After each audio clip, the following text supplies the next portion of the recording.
والذين يتوفون منكم ويذرون أزواجا يتربصن بأنفسهن 4 أشهر وعشرا، فإذا بلغن أجلهن فلا جناح عليكم فيما فعلن في أنفسهن بالمعروف، والله بما تعملون خبير.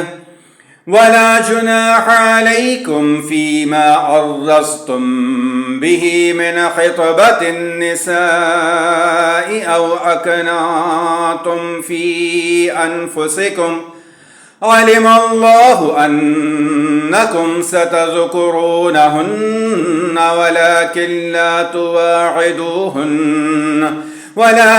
لا تواعدوهن سرا إلا أن تقولوا قولا معروفا، ولا تعزموا عقدة النكاح حتى يبلغ الكتاب أجله، واعلموا أن الله يعلم ما في أنفسكم فاحذروه، واعلموا أن الله غفور حليم.